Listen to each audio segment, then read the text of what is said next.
وفات کے بعد فاتحہ خوانی تو ضروری ہے، ایک میت کا حق ہے، ایک اہل میت کا حق ہے۔ میت کو اصال ثواب تو ہر جگہ سے چلا جاتا ہے، اہل میت کے پاس جانا پڑتا ہے۔ تو دو باتیں ذہن میں رکھیں، یہ جو آج کل ایک کھانے کی ترتیب بنی ہوئی ہے نا کہ اس میں جا کر کھانا پکائیں اور بیٹھ جائیں اور برادری کھائے، جی والے میں حلوے پکاتے ہیں یہ حلووں والی ترتیب، کنّا نرا طعام اہل المیت من النیاحہ، حدیث پاک ہے حضرت جریر ابن عبداللہ البجلی رضی اللہ عنہ کی، وہ فرماتے ہیں، سنن نبی داؤد کی روایت ہے کہ ہمارے نزدیک کوئی میت کے گھر میں اس طرح کے کھانے پانے خود پکا کر بیٹھو، وہاں صرف دے کر نہ ہو اور خود کھانے کے لیے میزیں سجیں، تو ہم اسے نوحہ خوانی سمجھتے ہیں۔ یہ صحابی رسول کا فرمان۔ دوسرے رہا دعا کا مسئلہ، میت کے لیے دعا ثابت ہے، رسول پاک صلی اللہ علیہ وسلم سے ثابت ہے۔ اللہ کے رسول نے فرمایا اللہ پاک آپ کے میت کی مغفرت فرمائے، اللہ پاک آپ کے غم کو ختم فرمائے، اللہ پاک اس کے آخرت کے منازل کو آسان فرمائے۔ تعزیت کا معنی ایسے الفاظ جس سے اس کا غم ہلکا ہو جائے، تو یہ کہنا چاہیے۔ اب اس پر رہا ہاتھ اٹھانے کا مسئلہ، ہمارے ہاں کہتے ہیں لا سچت کا، ٹھیک ہے نا بھائی، آپ نے ہاتھ اٹھانے ہیں، تو اب ہاتھ اٹھانے میں ذہن میں رکھیں رسول پاک علیہ السلام سے ثابت نہیں، ہاتھ اٹھائے بغیر اللہ کے رسول سے دعا ثابت ہے۔ لیکن اگر کہیں کبھی کبھار کوئی ہاتھ اٹھائے اور اس کو ضروری بھی نہ سمجھا جائے، ایسے کبھی کبھار ہو جائے، تو اس پر کوئی بدعت کا حکم ہم نہیں لگائیں گے۔ بدعت کا حکم تب لگے گا جب اس کو لازمی جز سمجھیں اور ہاتھ اٹھانا ضروری ہو اور نہ اٹھانے والے پہ اعتراض ہو۔ تو یہ ایک دو مسئلے تھے تعزیت کے۔ فتنہ غامدیت کے متعلق تھوڑی وضاحت۔ جی بالکل ٹھیک ہے، اس پر ہماری ایک فائل آ چکی ہے، غامدی نظریات کا تحقیقی جائزہ، آپ اس کو مرکز سے منگوا لیں، آپ تک انشاءاللہ آ جائے گی۔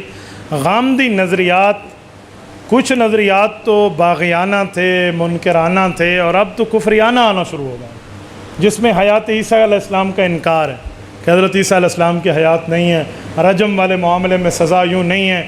غامدی صاحب کا نظریہ یہ ہے کہ کسی کو کافر ڈکلیئر کرنے کی اتھارٹی صرف اللہ کے رسول کے پاس ہے، کوئی اور کسی کافر کلیئر نہیں قرار دے سکتا۔ کیوں؟ اللہ کے رسول کے پاس اتھارٹی تھی۔ تو ہم کہتے ہیں اگر یہی مان لیں تو مرزائیوں کی تو چھٹی ہو گئی نا، روافظ کی چھٹی ہو گئی، یہ فتویٰ تو گیا۔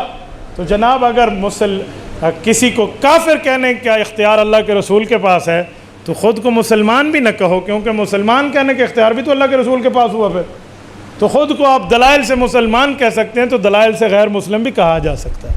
تو غامدی نظریات پہ آپ کو انشاءاللہ تعالیٰ اس پر تحریرات مل جائیں گے۔ آج کل نوجوان سوشل میڈیا یوز کرتے ہیں، تو وہ کہتے ہیں کہ ان کی بعض موضوعات پر اچھی باتیں ہیں تو وہ سننی چاہیے، اس کے متعلق تھوڑی رہنمائی فرمائیں۔ ڈاکٹر اسرار احمد اللہ پاک ان کی مغفرت فرمائے، ایک کام کیا انہوں نے، رہتی دنیا تک ایک قرآن کریم کی خدمت کی ہے، اس پر انکار نہیں ہے۔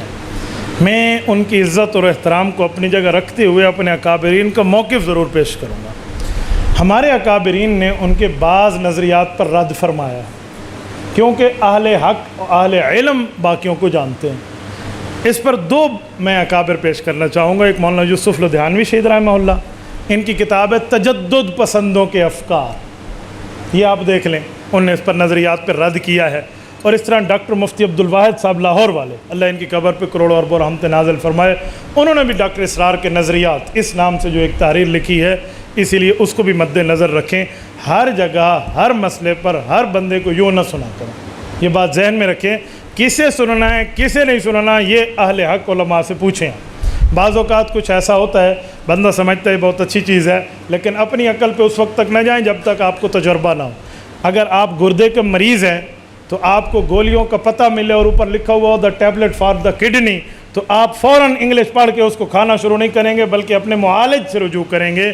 تو اس طرح ایسے کچھ بندوں کی کتابیں کچھ کلپس مل جائیں تو پہلے اپنے علماء سے رابطہ کریں، ان سے پوچھے بغیر آپ آگے نہ چلیں۔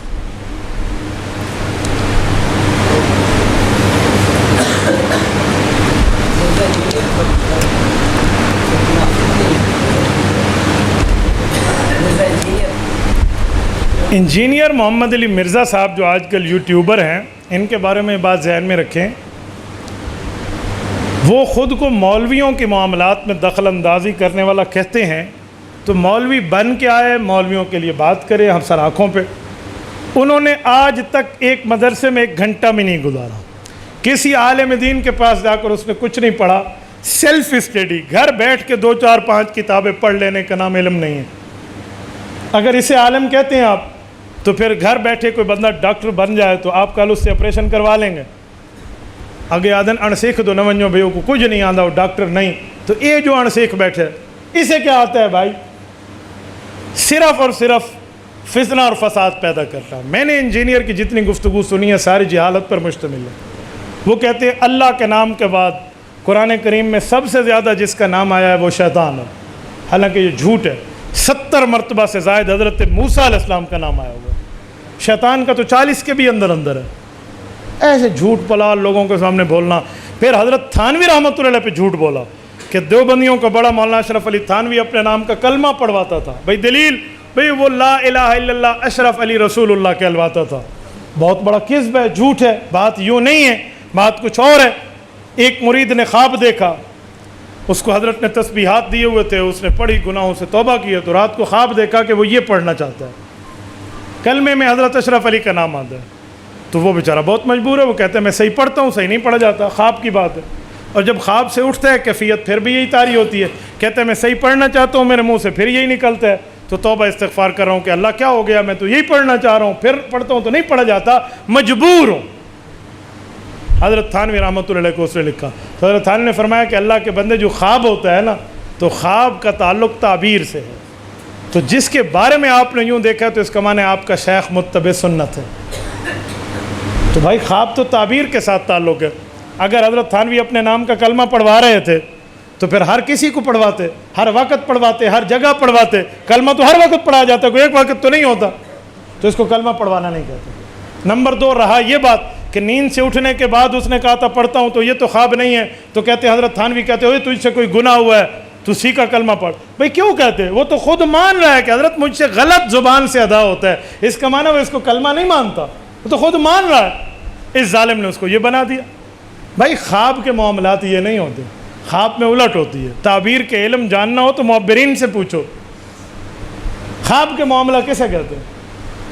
میں پنکھا جل رہا ہوں، امام بخاری نے خواب دیکھا ہے رسول اللہ کی ذات اقدس کو، پنکھا جلا جاتا ہے تاکہ اس سے مکھیاں ہٹائیں، رسول اللہ کی ذات اقدس کے تو مکھی قریب نہیں ہے، پھر کیا کہو گے؟ تو معبرین نے تعبیر دی کہ امام بخاری اللہ آپ سے حدیث کی خدمت لے گا، وہی ہوا نہ ہوا۔ ملکہ زبیدہ نے خواب دیکھا خانہ کعبے کے اوپر سوئی ہوئی اور دنیا مجھ سے زنا کر رہی ہے، اوئے خانہ کعبے کی چھت پہ، تو کہا تو ایسا کام کرے گی تو اس سے حاجی فائدہ یاب ہوں گے، اس نے نہر زبیدہ کھدوائی نا۔ تو بھئی خواب خواب ہوتا ہے، آپ کو جو خواب کی تعبیر کا علم نہیں ہے، اعتراض حضرت تھانوی پہ، تو یہ مرزا کی بات ہے۔ مرزا انجینئر کے ساتھ مولوی ہوتا تو ہم اس کی بات کو ترجیح دیتے، وہ جسٹ انجینئر ہے، پلس عالم نہیں ہے۔ تو جو انجینئر ہے اس سے پوچھا جائے کہ آپ نے الیکٹریکل کا کیا ہے یا انجینئرنگ کا ڈپلومہ کیا ہے، اگر الیکٹریکل کا کیا ہے تو اس سے جا کر آپ پوچھیں بھی ٹیوب لائٹ جلتی ہے یا نہیں جلتی، پنکھا چلتا ہے یا نہیں چلتا، اور انجینئرنگ اس نے کوئی اور کیا ہے تو پھر پوچھے بھی ہمارا روڈ ٹیڑھا ہے یا سیدھا ہے، تھلی ٹیڑھی ہے یا سیدھی ہے، تو پتہ چل جائے گا۔ تو جو اس کا کام ہے وہ پوچھتے نہیں ہیں، دوسرے کام پوچھنے کے چکر میں لوگ بیٹھے ہوئے ہیں۔ اور مرزے کے بعد ابھی مجھے بھائی عبدالباسط کہہ رہے تھے کہ ہمارے ایک آفیسر آئے ہیں فلاں ادارے کے، وہ کہہ رہے تھے کہ یار ہمارے علماء نے مرزے کو جواب نہیں دیا، مرزا بڑی گلاں کرتا ہے۔ تو انہوں نے کہا جی میں نے یوٹیوب سے سرچ کیا اور آپ کا کلپ دیا، تو وہ دعائیں دے کر کہہ رہے تھے یار بہت اچھا ہے۔ تو میں نے کہا جی اہل حق کو آپ سنتے نہیں ہیں، ہم نے تو انجینئر کو کہا ہے بھی ڈیٹ تو دے، مجھے جلسہ کینسل کر کے آنا پڑے گا، ہم آئیں گے اور ہم تجھے رات کو سورج دکھائیں گے کیونکہ دن کا تارے بہت دیکھ چکے ہو تم۔ تو ہم سے دو ہاتھ کر لے تو بات فائنل ہو جائے گی بھائی، لیکن اس کے جواب میں آئیں بائیں شائیں، چونکہ چنانچہ لیکن چنانچہ اگرچہ مگرچہ یوں نہیں ہوتا، بات وہ ہے جو کرنی کی ہونی ہے تو وہی کرنی چاہیے۔ قبر میں کیا ایسی حیات ہے جیسے اب ہم زندہ ہیں؟ جی نہیں، قبر کی حیات جو ہے وہ حیات برزخی ہے، حیات قبری ہے، حیات اخروی ہے، روح کے تعلق کے ساتھ زندہ ہے۔ اور رسول اللہ صلی اللہ علیہ وسلم کی ذات اقدس کے ساتھ روح کے جسم کا تعلق زیادہ قوی ہے، اس وجہ سے رسول اللہ صلی اللہ علیہ وسلم اپنی قبر میں زندہ بھی ہیں، قریب والے سلام بھی سنتے ہیں، اور قبر میں حدیث پاک میں حضور پاک نماز ادا فرماتے ہیں، کیونکہ نماز حضور پاک کی آنکھوں کی ٹھنڈک ہے۔ اور یہ نماز حضور پہ لازمی بھی نہیں ہے، یہ تلذذاً ہے، مزہ حاصل کرنے کے لیے۔ آپ کھانے کے بعد کسٹرڈ اس لیے نہیں کھاتے کہ آپ سیر ہو جائیں، آپ تلذذاً کھاتے ہیں، مزہ اور راحت کے لیے کھاتے ہیں۔ تو یہ نماز بھی حضور پہ نفل ہے، تلذذاً پڑھتے ہیں، کوئی فرضاً نہیں پڑھتے۔ عقیدہ حیات النبی پر چند قرآنی آیات اور احادیث اور اس کی صحت کو بیان فرما دیں۔ عقیدہ حیات النبی پر آیات آپ نے دیکھنی ہو تو عقیدہ حیات النبی کورس میرے نام سے موجود ہے، آپ اس کورس کو کسی سے لے لیں، مجھ سے واٹس ایپ پہ آپ لے لیں، میں بھائی عبدالباسط بھائی عدنان کو دیتا ہوں، آپ ان سے لے لیں، آپ اس کو چھپوا لیں۔ 10 قرآن کی آیات ہیں اور 10 مفسرین کے حوالے ہیں، 10 حضور پاک کی حدیثیں ہیں اور 10 محدثین کی صحت ساتھ لکھی ہوئی ہے، تو اس کو آپ دیکھ لیں، ایسی بات نہیں ہے۔ فضائل اعمال کتاب پہ اعتراض کیا جاتا ہے کہ اس میں ضعیف حدیثیں ہیں، تو پھر کیا ہو گیا؟ ضعیف حدیثیں تو ابو داؤد میں بھی ہیں، ضعیف حدیثیں تو ابن ماجہ میں بھی ہیں، ضعیف حدیثیں تو جامع ترمذی میں بھی ہیں، تو پھر کیا کریں گے؟ ضعیف حدیث سنن نسائی میں اس کو نکال دیں گے؟ تو بھائی ضعیف حدیث کا کوئی حل تو ہوتا ہے نا، وہ حل کیا ہے؟ تو اس کے 2 حل ہیں۔ نمبر 1، اگر اس پر اجماع نہ ہو تو صرف فضائل میں پڑھو، تو اس لیے فضائل میں پڑھیں۔ اگر اس پہ اجماع ہو جائے تو اس کا بھی حل ہے، یحکم للحدیث بالصحۃ اذا تلقاہ الناس بالقبول وان لم یکن لہ اسناد صحیح۔ تدریب الراوی میں امام جلال الدین سیوطی فرماتے ہیں حدیث ضعیف و امت کا اجماع ہو جائے تو اس سے عقائد کے معاملے میں بھی تائید لی جا سکتی ہے۔ اور امام ابن عبد البر مالکی کی کتاب ہے، وہ کہتے ہیں اگر حدیث صحیح ہو تو ٹھیک ہے، ضعیف و امت مان لے تو اس کو صحت کا درجہ مل جاتا ہے۔ آپ پڑھ لیں، یہ اعلام الموقعین کی پہلی جلد ہے، وہ فرماتے ہیں قال ابن عبد البر فی الاستذکار لما حکا عن الترمذی ان البخاری صح حدیث البحر هو الطہور ماؤہ واہل الحدیث لا یصححون مثل اسنادی ولکن الحدیث عندی صحیح لان العلماء تلقوہ بالقبول۔ یہ اصول حدیث ہے کہ جس پر علماء کا اجماع ہو جائے وہ ضعیف حدیث بھی صحیح ہو جاتی ہے۔ تو ضعیف حدیث کا حل بھی ہے، اور حدیث ضعیف نہیں ہوتی سند ضعیف ہے، دوسری صحیح سند مل جاتی ہے تو یکوی بازو بازا، بھئی یہاں سے تھوڑی سی دیوار کریک ہو جائے تو اسے دوبارہ پلسٹر کر دیں، اتنی سی تو بات ہوتی ہے بھائی۔ تو ضعیف حدیث کا جواب بھی علماء کو پتہ ہے نا۔ تو مولانا زکریا کون تھے آپ کو پتہ ہے؟ اس دھرتی پہ امیر المؤمنین کا سب سے پہلا لقب حضرت عمر کو ملا ہے، خلیفۃ المسلمین کا سب سے پہلا لقب حضرت ابو بکر کو ملا ہے، اور امام اعظم کا پہلا لقب حضرت ابو حنیفہ کو ملا ہے، اور اس دھرتی پر سب سے پہلا لقب شیخ الامام اس کا قاضی القضات کے امام ابو یوسف کو ملا ہے، اور اس دھرتی پر سب سے پہلا لقب شیخ الحدیث کا مولانا زکریا کو، من لقب فی عالم الاسلامی اولا بشیخ الحدیث۔ تو یہ بندہ حدیث کو ماہر ہے، حدیث کو جانتا ہے، اور میں کیا کہوں، اللہ آپ کو مدینہ منورہ لے جائے، اللہ آپ کی برکت سے ہمیں بھی لے جائے۔ آپ جنت البقیع جائیے، رسول اللہ کے قدموں کی طرف ہے، امام نافع کی قبر، امام مالک کی قبر، قدموں میں شیخ الحدیث مولانا زکریا کی قبر۔ اس بندے نے کتابیں لکھ کے کہا میرے مولا تجھے قبول ہے تو مجھے حضور کے پاؤں میں جگہ دے، یہ آج بھی وہیں آرام فرما۔ تو وہ شیخ الحدیث ہے بابا، وہ معاملات کو جانتا ہے۔ ایک آدمی کہتا ہے کہ مولانا زکریا کا دماغ کمزور ہو گیا تھا آخر عمر میں، تو حضرت زکریا نے کہا کہ آپ اس کو چھوڑ دیں، پھر فضائل اعمال لکھی، زیادہ تر ضعیف حدیث ہیں۔ یہ بندہ جھوٹ بولتا ہے، جھوٹ بول رہا ہے، سچ کے ساتھ جھوٹ ملا رہا ہے۔ فضائل اعمال کی بات نہیں تھی، فضائل میں اعمال میں ایک چھوٹے سے رسالہ ہے حکایات صحابہ، یہ اس کی بات ہے۔ حکایات صحابہ کے وقت شیخ زکریا رحمۃ اللہ علیہ تھوڑے سے بیمار تھے، تو ڈاکٹروں نے کہا کہ حضرت لکھنے پڑھنے والا جو دماغی کام ہے نہیں جس میں دماغ خرچ ہوتا ہے وہ آپ کام نہ کریں، تھوڑا ریسٹ کریں۔ حضرت نے ایک عرصے تک ریسٹ کیا تو پھر کہا یار یہ فارغ دن ہے، حدیث کی خدمت میں لگا دوں، صحابہ کے واقعات لکھ دیں، وہ حکایات صحابہ ہے، پوری فضائل اعمال نہیں ہے۔ تو یہ ایسے ظالم ہے، اس نے اس بیماری والی بات کو پوری فضائل اعمال پہ فٹ کر دیا۔ تو اسے کہو اچھا ایک منٹ، حکایات صحابہ کو ایک طرف رکھ لیتے ہیں، جو باقی فضائل اعمال ہے وہ تو ٹھیک تھے جب بیمار نہیں تھے، اسے تو مانتا ہے، اسے بھی تو نہیں مانتا۔ کذاب تو بات اور کرتا ہے اور حوالہ اور دیتا ہے، بھائی یوں نہیں ہوتا۔ 6 اور 6 12 ہوتے ہیں، 6 اور 6 8 نہیں ہوتے۔ تیرے 10 روپے چلتے ہیں تو ہمارے بھی چلتے ہیں۔ اور کمال ہے شیخ زکریا کی، اس نے حکایات صحابہ لکھی اور ایسی ترتیب سے لکھی ہے، اس بیماری کے دنوں میں بھی رہتی دنیا تک اس سے دنیا سلام پیش کر رہی۔ دماغ کمزور ہو گیا تھا، یہ تو بات ہی نہیں ہے، اتنی بات ہے حضرت آپ دماغ کو ریسٹ دیں، جسم کو ریسٹ دیں، تھوڑا آرام کر لیں۔ بھئی میں آپ کو کہتا ہوں حضرت آپ تھوڑا آرام کر لیں، اس کا کیا معنی ہے آپ لنگڑے ہو گئے ہیں؟ میں کہتا ہوں حضرت آپ تھوڑا سو جائیں، اس کا کیا معنی ہے آپ کی آنکھیں بند ہیں؟ حضرت آپ دماغ کو ریسٹ دیں، اس کا کیا معنی ہے تو پاگل ہی ہوئے بھائی؟ خدا کے بندے، ریسٹ دینے کا یہ معنی ہوتا ہے کہ وہ پاگل ہو گیا؟ تو کیا لفظ ہے اور کس لفظ کو تم نے کیا سے کیا بنا دیا؟ فوتگی میں کھانا پینا جائز، جیسے تالیشویں کی شکل میں شریک ہونا. میں تو اس کو آپ کے سامنے حدیث پڑھ چکا ہوں کہ صحابہ کرام اس کو نوحہ سمجھتے ہیں، اور نوحہ میں شرکت تو آپ سمجھتے ہیں بندہ کیا ہوتا ہے. تعویذ کون سا جائز ہے کون سا ناجائز ہے؟ بعض مطلق ناجائز کہتے ہیں. میرے دوستو، تعویذ کیا ہے پہلے یہ دیکھیں کہ تعویذ کا تعلق دنیا سے ہے یا آخرت سے ہے. کیا آج تک کسی نے اس طرح تعویذ لیا کہ مجھے تعویذ دے دو تاکہ قبر میں فرشتوں کو جواب دے سکوں؟ سنا ہے ایسا تعویذ؟ یہ مجھے تعویذ دے دو تاکہ میں جنت پہنچوں، جہنم سے بچ جاؤں. کسی نے لیا ہے تعویذ؟ تعویذ کیوں لیتے؟ میرا بچہ میرا کہنا مان لے. بیوی لیتی ہے خاوند مان لے، خاوند لیتے ہیں بیوی مان لے، کاروبار ٹھیک ہو جائے. یہی ہے نا؟ تو اس کا معنی ہے یہ دوائیوں والا علاج ہے. علاج ہے بھائی، وہ تعویذ سے کرا لو جو دوائیوں سے کرا لو. تو علاج سے اس کا تعلق ہے، اسلام سے اس کا تعلق نہیں. تو یہ علاج کا مسئلہ ہے. علاج کو علاج کے اصولوں پہ دیکھتے ہیں کہ علاج جائز ہے تو کرا لو، حرام ہے تو چھوڑ دو. اگر اس میں اللہ رسول کی بات لکھی ہے، قرآن کی آیات لکھی ہے، حدیث لکھی ہے، اللہ کا نام لکھا تو ٹھیک ہے لے لیں، نہیں لکھا تو چھوڑ دیں. بعض حضرات کہتے ہیں حدیث پاک میں ہے جس نے تعویذ لٹکایا اس نے شرک کیا. اے کذاب، حدیث اور پڑھتے ہو اور ترجمہ اور کرتے ہو. پڑھو ذرا حدیث میں تعویذ کا لفظ ہے، میں تیرا ہاتھ چوموں گا. من علق التمیمۃ فقد اشرک. حدیث میں جس نے تمیمہ لٹکایا وہ مشرک ہوا. تمیمہ اس تعویذ کو کہتے تھے جس میں بتوں سے مدد مانگی جاتی تھی. لفظ تمیمہ کے ہیں، فٹ تعویذ پہ کر دیتے ہیں. سبحان اللہ. بھائی وہ بات کریں جو بات ترجمے میں، جو تم نے تعویذ لکھ دیا تو تمیمہ بھی تعویذ بن جائے گا. تمیمہ وہ ابو جہل والا تعویذ ہے جس میں بت سے مدد مانگی جاتی تھی، اور اس میں قرآن کریم لکھا جاتا ہے. اے ہمارے بزرگوں کی تعویذ کی برکات ہیں، ہم اس کی قائل ہیں. وظائف کی حضرت امیر شریعت سید عطا اللہ شاہ بخاری رحمۃ اللہ علیہ نے حضرت خواجہ ابو سعد احمد خان رحمۃ اللہ کے پاس بندہ بھیجا تھا. حضرت کچھ دنوں بعد عدالت میں میرے خلاف وہ ایک 302 کی کارروائی کا گواہ پیش ہوگا، دعا بھی کریں اور کوئی وظیفہ بھی دیں.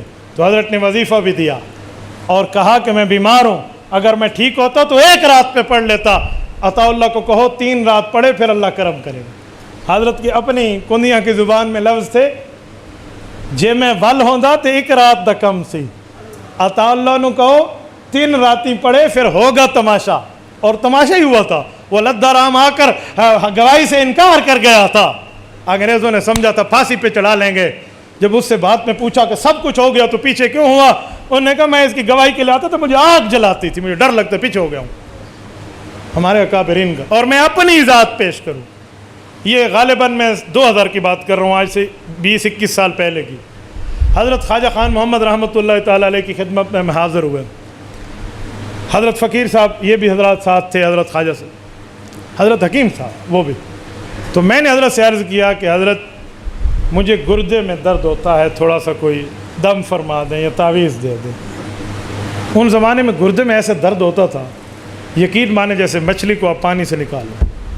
اور پین آف دا کڈنی جو گردے کا درد ہے نا، اس کو آپ یوں چابی بھی نہیں کرا سکتے. تو گھٹوا ماں جاتے ٹھیک تھی ویسی، وہ پکی ہر شے گھٹی ویسی، آپ گردے کو نہیں دبا سکتے. تو حضرت نے حضرت حکیم صاحب سے فرمایا کہ کاغذ وہ مجھے دیا ایک تعویذ، وہ میں نے بٹوے میں رکھا. میرا بچپنا میں پوچھ نہ سکا کہ اسے استعمال کیسے کرنا ہے، پینا ہے، گلے میں رکھنا ہے، جیب میں رکھنا ہے، یا حضرت نے بتایا تو میری بدقسمتی میں بھول گیا. اب میں گھر آیا، اگر ابو جی کو بتاؤں بھی تعویذ لے کر آیا ہوں تو ابو جی کہے کہ حضرت نے کیا فرمایا تھا تو وہ مجھے یاد نہیں ہے، اور اگر نہ بتاؤں تو وہ درد گردہ مجھے یاد آئے. میں نے 2 رکعت نماز پڑھ کے اللہ سے میرے مولا ایک بزرگ کے پاس گیا ہوں، اس سے نسبتیں وابستہ ہیں، ختم نبوت وابستہ ہے، اللہ تو اس کی لاج رکھ لے. میں اسے جیب میں رکھ لیتا ہوں تو مجھے اس قرآن پاک کے لکھے ہوئے الفاظ کی برکت سے صحت عطا فرما. میں اللہ کے گھر میں بیٹھا ہوں، میں جھوٹ بولوں اللہ مدد کھینچ لیں گے. وہ وقت اور یہ وقت خدا کی قسم میں نے گردے کا درد محسوس نہیں کیا. ایک ہفتے میں 4-4 5-5 مرتبہ پڑ جاتا تھا ایک ہفتے میں. آج تک میں تو آپ کے سامنے بیٹھا ہوں، پھر تو کوئی کڈنی کا آپریشن نہیں ہوا. تو بھائی یہ تعویذ دنیا کے فائدے کے لحاظ سے ہے، علاج ہے. جس ڈاکٹر سے فائدہ ہوتا ہے اس سے علاج کروا لو، بشرطے وہ ڈاکٹر ٹھیک ہے. جو ہمارے اکابرین علماء دیوبند کا دیا ہوا تو ٹھیک ہے، جو باقیوں کا ادھر ادھر کا ہے سجے کھبے دا، میں ان کا قائل نہیں، میں ان سے بچانے کی بات کروں. جی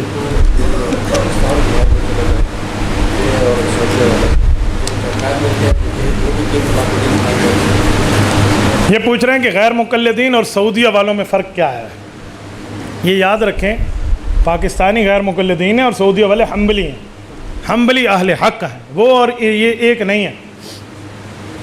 یہاں والے جمعے کی ایک اذان دیتے ہیں اور سعودیہ میں جتنے گئے ہیں جمعے کی 2 اذانیں، یہاں والے جمعے کا ایک ہی خطبہ دیتے ہیں، سعودیہ میں جمعے کے 2 ہی خطبے ہیں۔ یہاں والے جنازہ زور سے پڑھتے ہیں غیر مقلد، سعودیہ والے جنازہ آہستہ پڑھتے ہیں، اور یہاں والے حضرات 3 طلاق کو 1 کہتے ہیں، وہ 3 طلاق کو 3 کہتے ہیں۔ یہاں والے تقلید کو شرک کہتے ہیں اور ان کا نظریہ ہے کہ تقلید بالکل بندہ کر سکتا ہے۔ یہاں والے امام صاحب پہ رد کرتے ہیں، اور شیخ عبد الرحمن السدیس دامت برکاتہم کی ویڈیو یوٹیوب پر آ چکی، آپ دیکھ لیں، وہ کہتے ہیں لا ينبغي لأحد ان يطعن في الامام ابی حنیفہ، امام صاحب پہ طعن کرنا حرام اور ناجائز ہے۔ اور اللہ آپ کو مدینہ منورہ لے جائے، اللہ آپ کی برکت سے ہمیں لے جائے، رسول اللہ کی کمر مبارک کی طرف سے پیچھے آئیے، یہ جالیوں والا جو ایک چبوترا اور برآمدہ ہے، یوں پیچھے آ کر دیکھیے، آپ کے سر کے اوپر آپ کو نظر آئے گا حضرت امام اعظم ابو حنیفہ کا نام نعمان بن ثابت، تو حضور کے روزے کے ساتھ لکھا ہوا ہے۔ اگر یہ سعودیہ والے نے کہو تم بھی ابو حنیفہ کا نام مسجد میں لکھ کے دکھاؤ، نہیں سانو آپ بھی لکھ کر دکھا دیں۔ اور سعودیہ میں 3 رکعت وتر ہیں، یہاں 1 ہے۔ سعودیہ میں 20 رکعت تراویح ہے مسجد نبوی اور مسجد حرام میں، اور یہاں 8 رکعت ہے، تھوڑا تو فرق کریں۔ مجھے ایک بندے نے کہا وہاں تو 10 رکعت امام پڑھا کر پیچھے ہو جاتا ہے، میں نے کہا پھر؟ کہتے پھر 10 اور امام پڑھاتا ہے، میں نے کہا پھر 10 اور 10 8 ہوتے ہیں، 10 اور 10 8 ہوتے ہیں، 10 پیچھے ہوتے ہیں، تو 10 کی اپنی منزلیں انہوں نے طے کی ہوتی ہیں۔ حضرت عزیر علیہ السلام سے عدم حیات پہ استدلال کیا جاتا ہے، جواب عطا فرمائیں۔ اللہ آپ حضرات کو جزائے خیر عطا فرمائے، یہ 1 گھنٹے کا موضوع ہے، یہ مجھے پہلے آپ پرچی دیتے تو میں اس پر بات کرتا۔ بہرحال میری وہ جو کتاب ہے نا حماتیوں کے 100 سوالوں کے جوابات، اس میں اس پر تفصیل ہے، 8 اعتراضوں کے جواب ہیں۔ میں آپ کی خدمت میں چند باتیں اس پہ عرض کر دیتا ہوں، ذرا توجہ رکھنا۔ قرآن کریم 3 پارے کے 2 صفحے میں موجود ہے، او کالذی مر علی قریۃ وہی خاویۃ علی عروشہا، یہ آیت کے لیے واقعہ عزیر کہا جاتا ہے، اور اس آیت کا جو عام مفسرین نے مطلب دیا ہے مختصر، وہ یہ ہے کہ عزیر علیہ السلام بستی سے گزر رہے تھے، بستی گری ہوئی تھی، اللہ اسے زندہ کیسے کریں گے، اللہ پاک نے انہیں وفات دے دی، 100 سال تک رہے، 100 سال کے بعد اٹھایا تو اللہ پاک نے ان کو دوبارہ زندگی دی اور فرمایا دیکھو میں موت کے بعد ایسے زندگی دیتا ہوں۔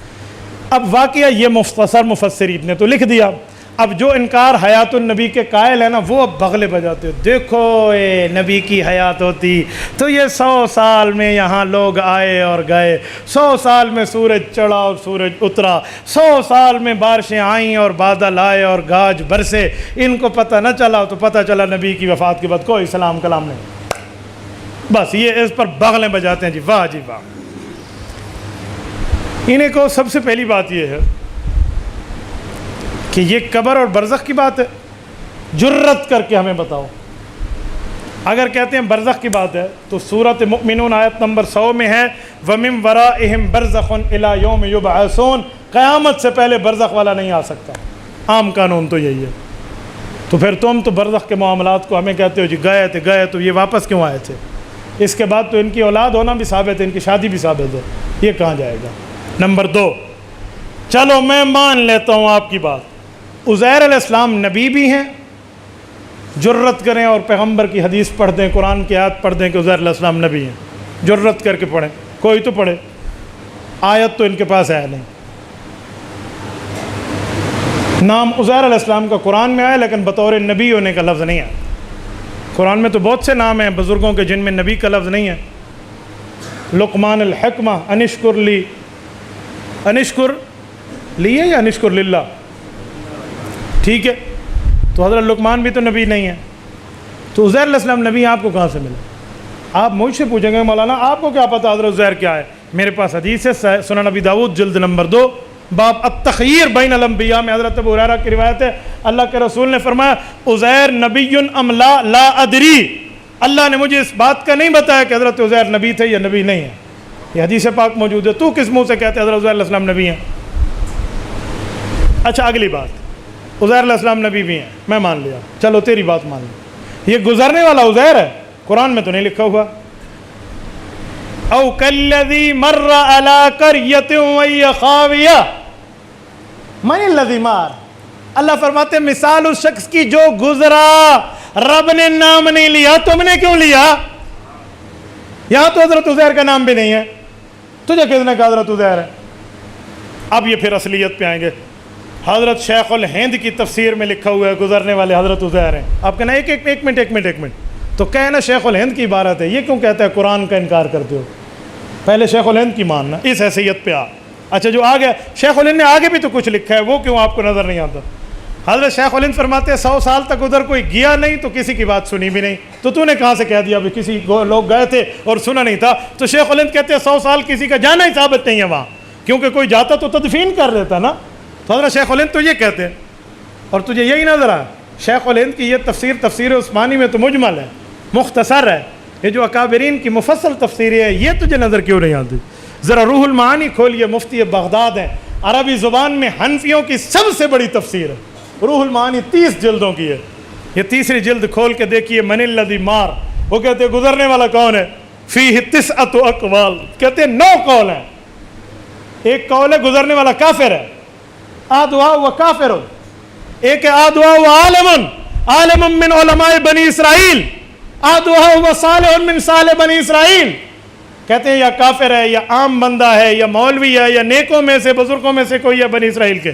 یہ ایک قول ہے گزرنے والا شمویل ہے یا حزقیل ہے یا دانیال ہیں یا کیا نام ہے اپنا حضرت عزیر ہیں. کتنے اقوال دیے. اور استدلال کو اصول ہے اذا جال احتمال بطل الاستدلال. احتمال آ جائے تو دلیل پکڑی نہیں جاتی. تو اجماعی عقیدے کے خلاف اس طرح کی دلیلیں لائے گا. اچھا اگلی بات، چلو منہ مانگی موت. گزرنے والے بھی عزیر ہیں، عزیر بھی نبی ہیں، معاملہ ساری تیری بات مان لی. اب ثابت کیا کرنا چاہتا ہے یہ بتا. حضرت عزیر علیہ السلام نے یہاں غلطی نعوذ باللہ کیا کیا ثابت کرنا. کہتے ہیں 100 سال سوئے اور کہا 1 دن یا آدھا دن سویا ہوں. تو اس سے پتہ چلا کہ انہیں 100 سال کا احساس نہیں تھا. نیند والے کو احساس بھی ہوتا ہے کہ دنیا میں کتنا وقت گزرا ہے. بولیے. اچھا چلو میں بتا دوں. ٹھیک کہا عزیر علیہ السلام نے، آدھا دن یا پورا دن گزارا ہے. لبثت یوما و بعض یوم، ٹھیک جواب دیا. کہتے ٹھیک کیوں؟ اللہ نے تو کہا 100 سال. میں نے کہا اللہ کی بات بھی ٹھیک ہے، قرآن کی دوسری آیات کے ساتھ ملاؤ، مسئلہ ٹھیک ہو جائے گا. کان مقدار سورت معارج میں کیسے؟ سورت سائل میں 50,000 سنہ.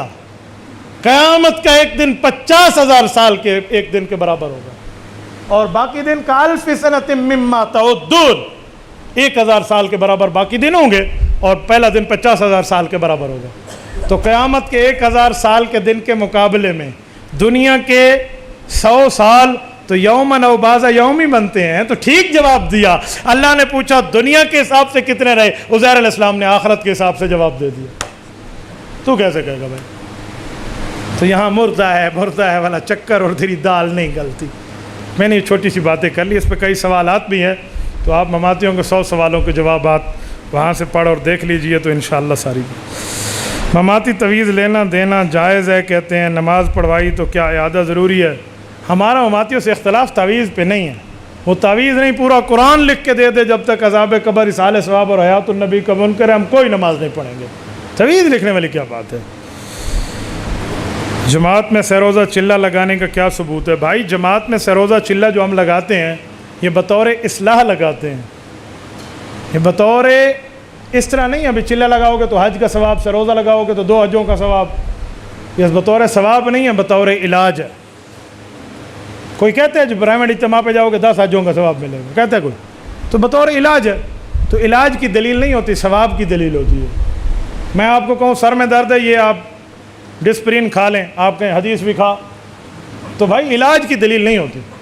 تو یہ بزرگوں نے طریقہ رکھا ہے. آپ میٹرک تک 10 سال سکول میں پڑھتے ہیں، اس کی کیا دلیل ہے؟ تو بھائی آپ اپنا علاج کرا لیں تاکہ جہالت کا علاج ہو جائے اور میں کچھ پڑھ جاؤں. تو بھئی یہ بھی وہاں گناہوں کا علاج ہوتا ہے. حضور پاک علیہ السلام کا نام اذان میں آئے تو چومنا کیسے ہے؟ یار رسول اللہ صلی اللہ علیہ وسلم کے نام پہ صلی اللہ علیہ وسلم پڑھنا تو حدیث میں ثابت ہے. باقی یہ ملتان جانیاں تو قربان جانیاں والا مسئلہ شریعت میں کہیں نہیں ہے. ویسے یہ ہے کہ جس منہ سے حضور کا نام نکلے چومنا ہے تو اس کی منہ کو چومو. ہاں یہ تو میں کہہ سکتا ہوں، لیکن یہ جو آپ کام کہتے ہیں نا یوں جائز ہے یا ناجائز؟ اس پر شامیہ کا ایک حوالہ پیش کرتے ہیں کہ فتاوی شامیہ میں ہے کہ انگوٹھا چومنا بہت اچھا ہے. تو ان کو کہو وہ کہاں لکھا ہوا ہے؟ کتاب الثواب میں لکھا ہوا ہے؟ نہیں. کتاب العقائد میں ہے کہ نہیں؟ ٹوٹکوں میں لکھا ہوا ہے. امام شامی نے لکھا ہے ٹوٹکا یہ جس کی آنکھیں کمزور ہوں وہ یوں آنکھوں پہ حضور کے نام پہ چومے تو آنکھ کی نور بڑھ جاتا ہے. تو بھائی ٹوٹکا اور ہوتا ہے اور شریعت کا مسئلہ اور ہوتا ہے.